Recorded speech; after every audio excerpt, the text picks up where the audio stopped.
al-fawaid. Faedah yang besar yang boleh kita kutip, yang boleh kita ambil, kita pungut daripada tafsir yang kita baca ini. Alhamdulillah, kita puji bagi Allah Azza wa Jalla di atas nikmat yang Allah Ta'ala anugerahkan ini.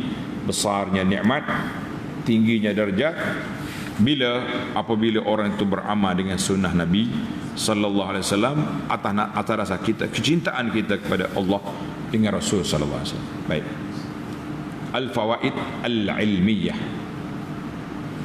Faedah dari wat tarbawiyah. Faedah dari sudut pendidikan. Yang pertama, Allah Ta'ala sebut fa iza qara'tal Qur'an fasta'iz billahi minasyaitonir rajim. Bila mu nak baca Quran, minta berlindung dengan Allah. Kenapa? Kita baca kalam Allah kan? Minta berlindung apa laginya? Ini Quran ini asyrafu al-kutub. Quran lah kitab yang paling mulia, yang paling tinggi kedudukannya, nak banding dengan kitab-kitab yang lain. Kitab lain tu kitab Allah dah, tapi Quran yang termulia. Wa fihi salahul qulub. Dia membaik hati manusia daripada kufur, syirik kepada tauhid. Terkandung dalam Quran al-ulumul kathirah, ilmu yang sangat banyak. Mana syaitan ni dia cuba supaya ganggu kita. Bila kita nak baca Quran, dia kacau kita supaya kita tidak khusyuk ketika baca Quran. Kita tak prihatin bila baca Quran. Macam lah ni, bila orang nak ngaji Quran ada gangguan-gangguan. Nah, dengan apa ni, dengan hiburan-hiburan, dengan itu dia panggil kekacauan yang berlaku. Maka bila kita tahu benda ni besar, kelebihan baca Quran besar, kita nak mula baca Quran, naltaji ila Allah, kita berlindung dengan Allah Ta'ala. Ya Allah, aku nak baca kitabmu ni, buka dada aku, tenangkan hati aku supaya tak terganggu. Kita ni kadang-kadang terganggu banyak. Tengah duk baca Quran, masuk tek, bunyi apa dia ni, segena dalam telefon. Ada orang WhatsApp dah. Berhenti baca Quran, buka telefon tu kok sengih pokok busuk atau budak-budak.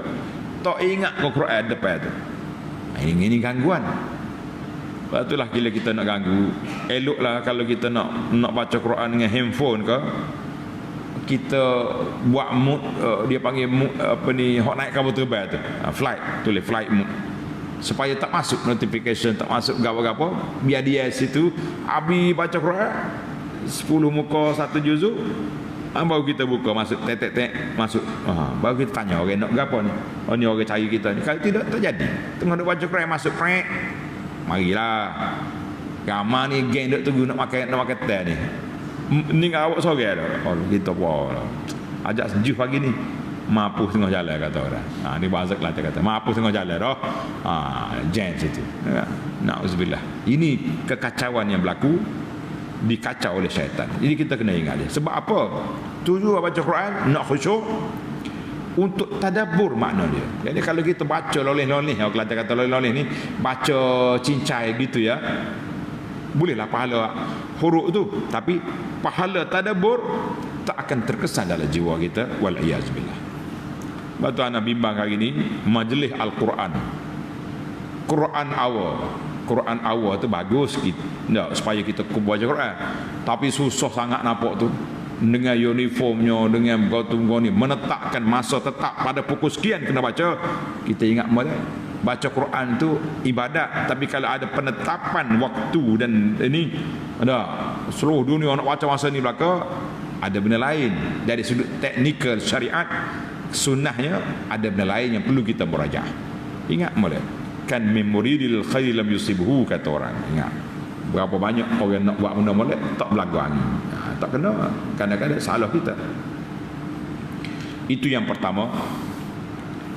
Faedah yang kedua, fa iza qara'tal Quran fasta'iz billahi minasyaitonir rajim. Ayat ini fihi al-amru bil isti'adzah 'indal qira'ah. Allah Taala perintahkan supaya kita minta berlindung Allah setiap kali nak baca Quran.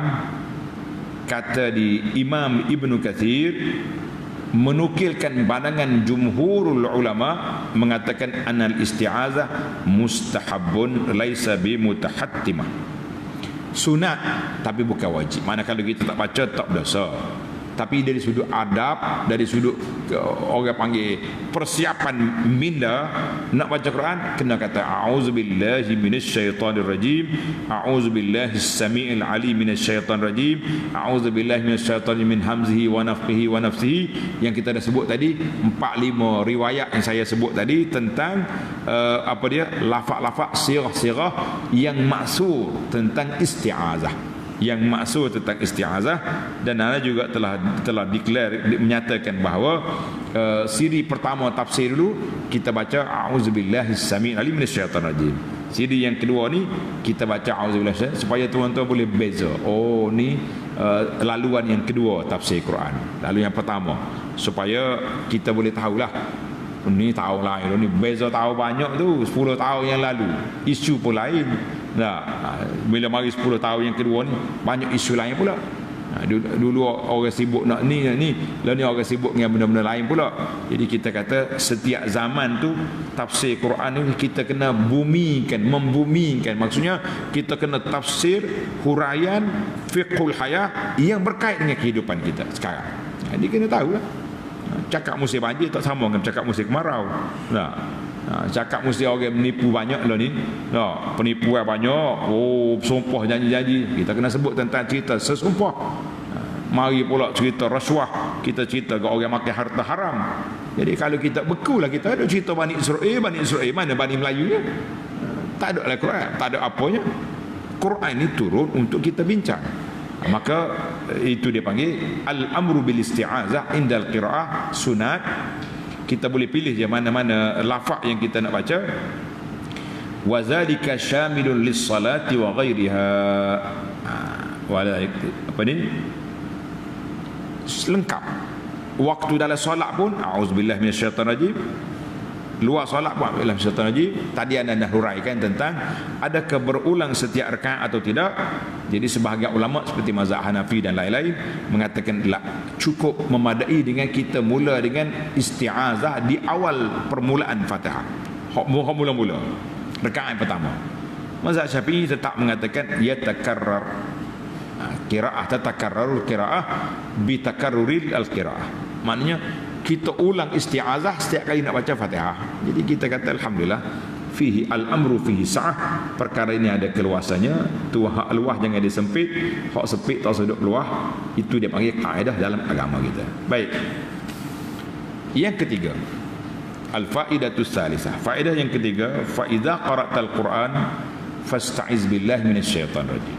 Kenapa bila nak baca Quran Tuhan suruh baca isti'azah, dia tak suruh baca bismillah? Ingat boleh dah, dia tak suruh baca bismillah. Bila kita bila setiap kali ayat nak baca bismillahirrahmanirrahim sayaqulu sufaha'u minan nas, tengah surah. Hak sunnahnya, hak Nabi, hak Allah Ta'ala sendiri sebut a'udzubillahi minasyaitonir rajim, baru baca di tengah-tengah surah. Baca itulah kita kena ingat di sini. Kenapa tulis innama lam tusra' li zalika, kenapa tidak disyariatkan kita baca bismillah? Li'annal maqam maqamu takhallin anin naqais.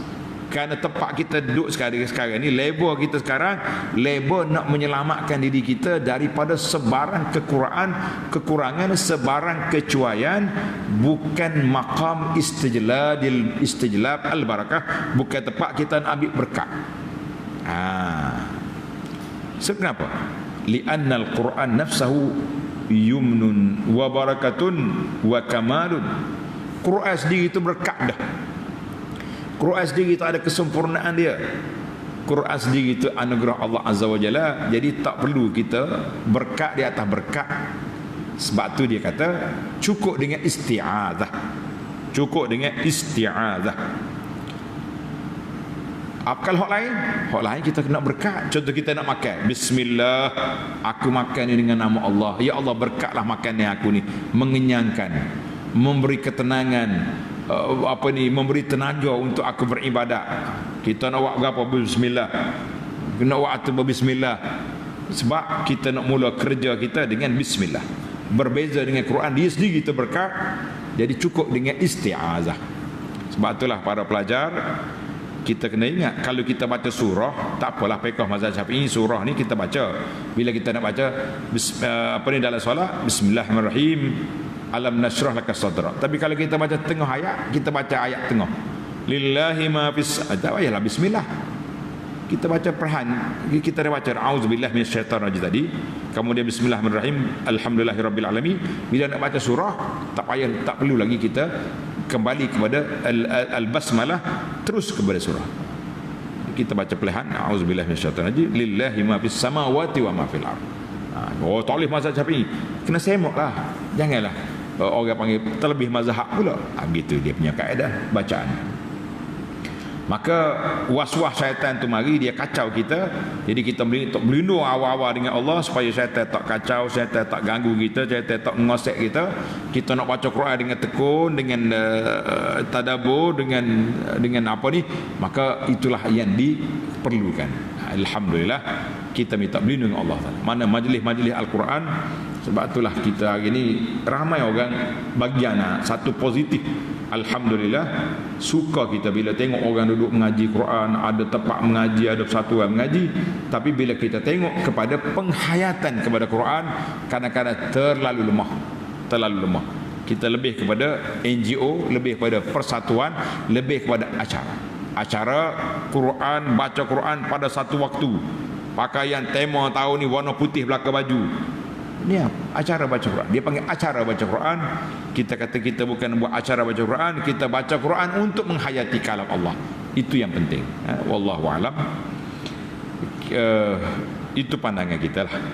Setiap orang ada pandangan dia. Yang keempat, Allah kata, innahu laisa lahu sultan 'alal ladzina amanu wa 'ala rabbihim yatawakkalun.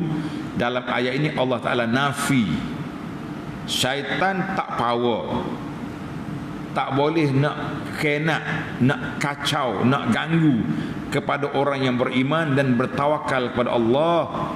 Asilun li tauhini sultani syaitan fi nafsil mu'min. Ayat ini menjadi satu, orang panggil, senjata yang kukuh, yang kuat untuk nak beri semangat pada orang mukmin. Mu jangan lemah, mu lawan syaitan. Fa idzan dhamma ilaihi tawakkulu 'ala Allah. Bila betul-betul kita tawakal kepada Allah, syaitan akan lompat lari.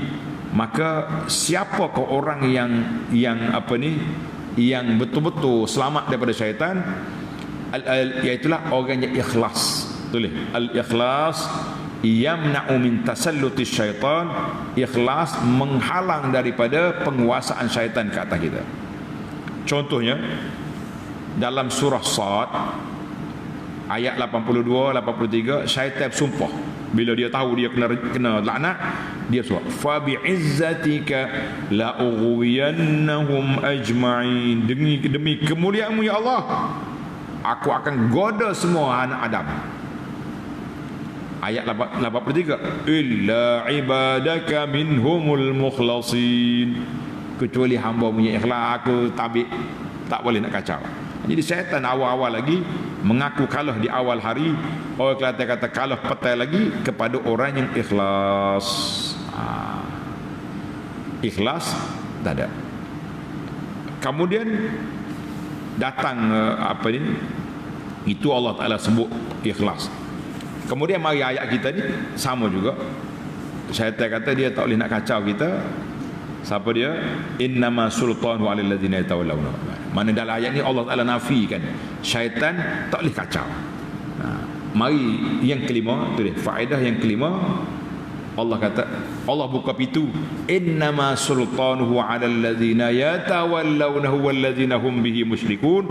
Syaitan boleh menguasai orang yang berwalak kepada dia, orang yang ikut dia, orang yang berwalikan syaitan. Tak ada apa. Tengok ayat ini ditafsir dengan ayat suratul Hijri ayat 42, inna ibadi laisa laka alaihim sultan. Syaitan, hamba aku mu tak boleh kacau, illa manittaba'aka minal ghawin, kecuali orang yang ikutmu, orang yang lara, orang yang kacau, mu ambillah dia.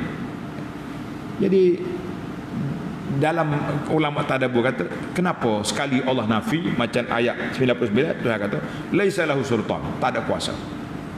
Ayat 100 innama sultanuhu. Maka kita kata dua situasi yang berbeza, Allah Ta'ala nafikan kuasa syaitan tu kepada orang yang beriman. Kemudian Allah tetapkan kuasa syaitan boleh menggodai orang-orang yang ikut dia. Jadi ayat Quran tak ada kontra. Tak ada orang panggil belaga. Yang belaganya kepala otak kita boleh faham kau tak boleh faham. Itu sajalah. Allahu Akbar. Jadi asalnya syaitan tak boleh menguasai manusia, tapi syaitan boleh menguasai manusia apabila kita ikut dia. Alhamdulillah para jemaah sekalian, untuk penjelasan tentang hakikat syaitan, godaannya, kekacauannya dan bagaimana perlindungan kita minta Allah dengan lindung kita, ada satu kuliah anda dah baca sebuah buku tajuk dia Hakikat Syaitanir Rajim. Tuan-tuan cari dalam internet, ada jual buku ni, Hakikat Syaitanir Rajim. Alhamdulillah kita dah khatam sini beberapa belah siri kuliah. Tuan-tuan boleh tengok dalam playlist kita punya YouTube Halaqah Abu Anas Madani. Mudah-mudahan Allah Ta'ala selamatkan kita semua daripada diganggu oleh syaitan, yang zahirnya, yang batinnya, yang apa sajalah asal kebetuk syaitan jin ke syaitan manusia, kita tak save belaka. Na'udzubillahi minasyaitanir rajim min hamzihi wa nafthihi wa nafsihi. Barakallahu fikum.